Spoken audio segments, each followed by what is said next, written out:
It started with a simple rule about yard decorations, but within weeks the quiet street turned into a battleground. Neighbors whispered, tempers flared, and the homeowner who thought they were safe suddenly found themselves the target of constant fines, late-night complaints, and even public humiliation.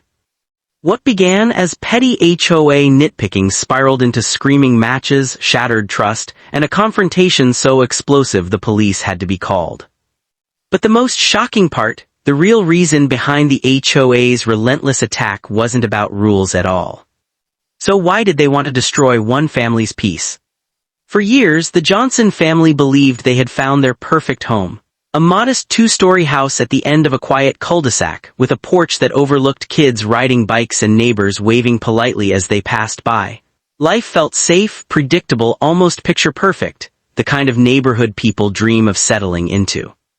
Every morning, Mark Johnson, a hard-working father, would head out early for his job while his wife tended the garden she adored. Their children played in the front yard, their laughter carrying across the street. It was ordinary, it was peaceful, and for a while it felt like nothing could disturb it. But beneath that calm surface something darker was stirring. The HOA board, once seen as a harmless group keeping lawns trimmed and mailboxes painted, had begun tightening its grip on the community. Quiet warnings turned into strict notices. Small requests became rigid demands, and though the Johnsons barely noticed at first, a storm was already forming. Because soon, their home, the place they had built their happiest memories, would become the center of a bitter dispute. A single rule, one they never imagined could matter so much, was about to drag them into a fight that would test not just their patience, but their family itself. At first, the notices seemed harmless. A slip of paper tucked under the Johnsons' front door printed in cold black letters, "Violation, garden decor not in compliance." Mark dismissed it as a mistake. After all, his wife's garden was her pride: neat rows of flowers, a bird bath in the corner, and a simple wind chime that swayed softly in the breeze. Nothing offensive, nothing disruptive. But days later, another notice appeared, this time about the color of their shutters, then another about the size of their children's playset in the yard. Each letter grew sharper in tone, each one carrying the weight of a fine attached. What once felt like a community had turned into a surveillance zone where every small choice was picked apart by unseen eyes. At night, Mark could feel it, neighbors slowing down as they passed the house, whispering just out of earshot. The Johnsons' once friendly street now carried a chill, as though siding with them might put others at risk of being targeted too. The first fine was $50, manageable. The second jumped to $200, then $500. The numbers weren't just about money anymore, they were a message, a warning. The HOA wasn't asking, it was demanding obedience. Mark tried reasoning with the board. He showed up at their monthly meeting, sitting in a folding chair under the fluorescent lights of the clubhouse. But every word he spoke was twisted, every explanation brushed aside. When he argued the fines were unfair, the board president leaned back with a smug smile and said, "The rules are in place for a reason. If you can't follow them, maybe this isn't the right community for you." Those words cut deeper than the fines. From that day, the harassment escalated. Mysterious complaints about noise when the Johnson kids played outside. Letters citing improper trash placement even when bins were neatly lined on the curb. A warning about the family dog, though he had never left the yard. It wasn't about rules anymore. It was about control. One evening, Mark came home to find his wife sitting at the kitchen table, her eyes red. Another letter had arrived, this one threatening legal action if the fines weren't paid. The total balance had ballooned to nearly $3,000. She whispered, almost afraid of the words, "What if they take our home?" That thought hung in the air like a storm cloud. Mark felt his frustration boiling into anger. How could a group of neighbors, elected only to maintain landscaping and community events, suddenly wield the power to destroy his family's life? He decided to fight back. He started documenting every letter, every notice, every petty demand. He snapped photos of his yard, kept receipts, and gathered testimonies from the few neighbors brave enough to admit they too felt pressured by the board's tactics. But the HOA wasn't backing down. The next blow came quietly, almost cruelly. One Saturday morning, the Johnson children ran outside to play, only to find their beloved playset dismantled, every piece stacked at the edge of the yard. A note from the HOA was taped to the slide, removed due to noncompliance. The children cried, his wife stood frozen in disbelief, and Mark, trembling with rage, felt something break inside him. This wasn't just harassment anymore, it was humiliation. The HOA had crossed a line. From then on, the Johnsons lived in a constant state of tension. Every car that slowed near their driveway felt like a scout. Every shadow in the cul-de-sac carried suspicion. The home that had once been their sanctuary now felt like a battlefield where every flower planted, every laugh too loud, every decision carried the risk of another attack. And then came the meeting. Mark attended once more, this time prepared. He brought a folder thick with evidence, photos, and even a copy of the HOA's own bylaws. As he stood to speak, voices rose in protest. The board members tried to shout him down, their smug confidence cracking as he laid out proof of inconsistencies, favoritism, and outright harassment. For a moment, it seemed like he had the upper hand. But just as quickly, the board turned the tables. One member accused Mark of being hostile, claiming he had intimidated neighbors and created a toxic environment. Gasps echoed across the room. Suddenly, he wasn't the victim, he was being painted as the villain. The smear campaign spread fast. Whispers of Mark being unstable circulated. A petition was even drafted, calling for his family to be removed from the community altogether. It was a nightmare unfolding in real time. Mark's wife begged him to let it go, to just pay the fines and avoid further trouble. But Mark couldn't, not after everything they had endured. He saw this as more than just a fight about money or rules. It was about dignity, about standing against a system that thrived on fear. One sleepless night, Mark sat alone at the dining table, staring at the mountain of notices. He realized something chilling: if they could do this to him, they could do it to anyone, and unless someone stood up, the HOA's power would only grow stronger. But before he could decide his next move, the conflict exploded in ways no one saw coming. Because when the Johnsons pushed back harder, the HOA did something drastic. Late one afternoon, a notice arrived claiming non-compliance eviction proceedings had been initiated. The board was threatening to foreclose on their home over a dispute about shutters, a garden, and a child's playset. The Johnsons' fight was no longer just about fines, it was about survival. Neighbors gathered at the edge of their lawn as police cruisers arrived, responding to the heated confrontation that followed. The air buzzed with tension, the quiet cul-de-sac now a stage for a war that had spiraled far beyond petty rules.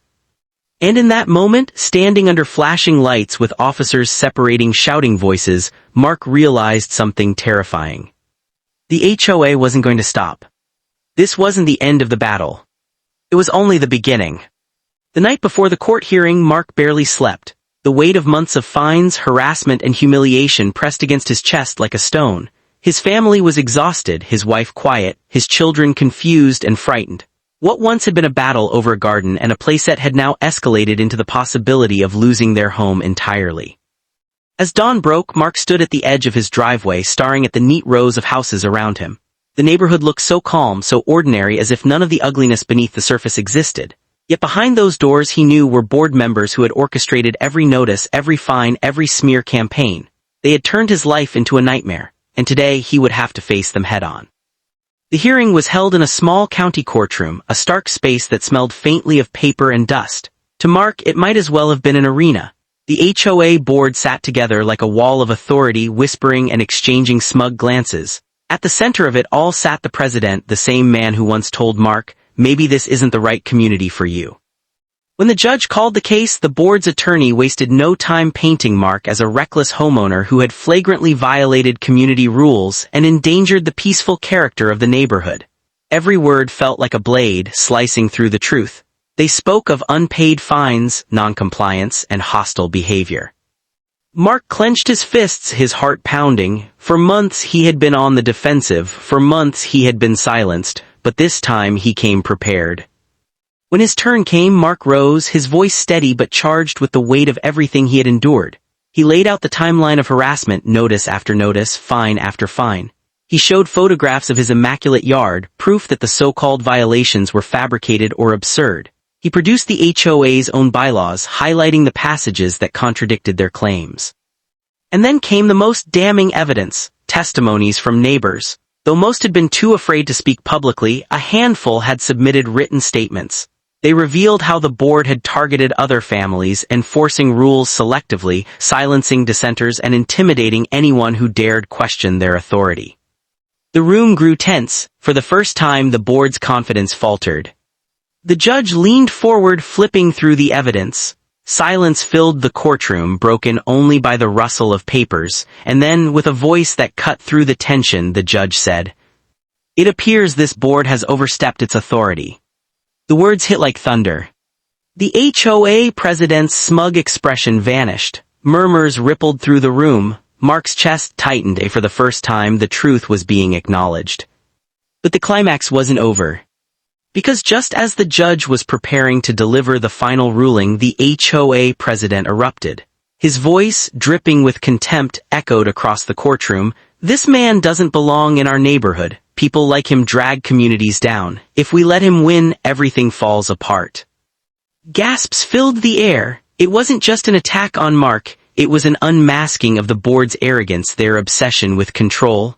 The words revealed what this battle had always been about, not rules, not order, but power. Mark stood frozen, his anger burning. For months he had felt powerless. For months they had cornered him, humiliated him, and threatened everything he loved. But now, under the glaring lights of the courtroom, the mask had slipped. Everyone could see the truth. The judge's gavel slammed against the bench, silencing the outburst. In that moment, the tide turned.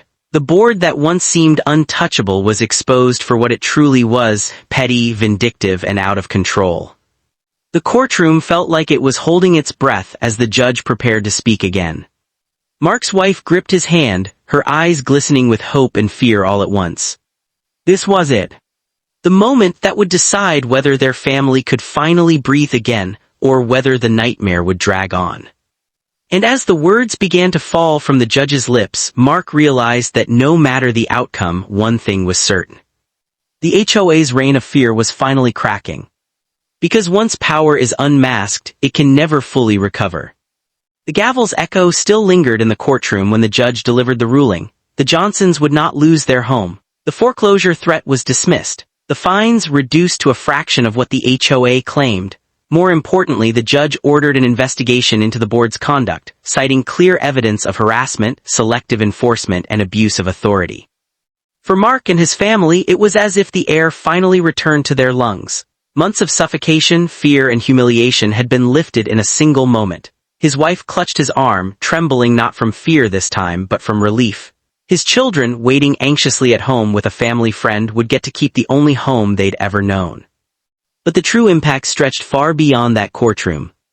In the days that followed, word spread through the neighborhood. Whispers of the judge's ruling, the president's outburst, and the damning evidence against the HOA spread like wildfire. Neighbors who had once avoided eye contact now approached the Johnsons with quiet nods of support, some even apologizing for not speaking up sooner. The board, once feared, was suddenly vulnerable. Members began resigning, unwilling to face the fallout of their actions. The president clung to his role, but his authority had been shattered. What was once whispered behind closed doors was now spoken aloud in living rooms and backyard gatherings. The board had gone too far, and it was time for change.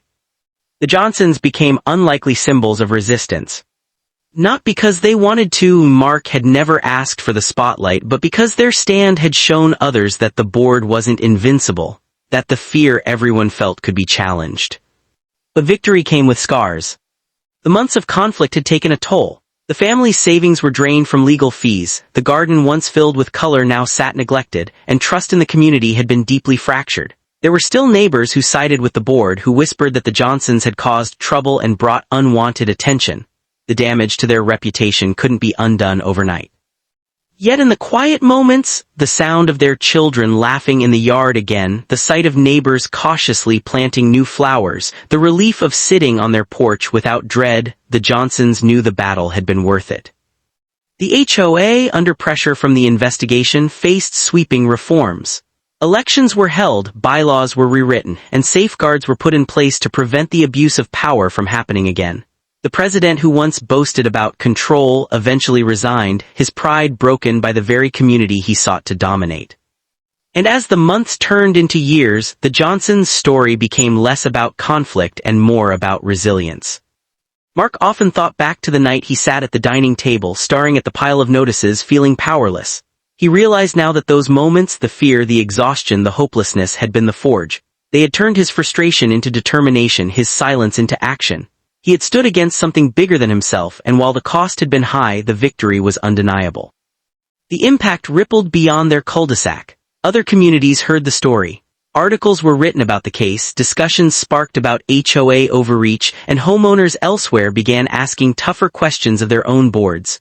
What started as one family's fight had become part of a larger conversation about power, fairness, and the meaning of home.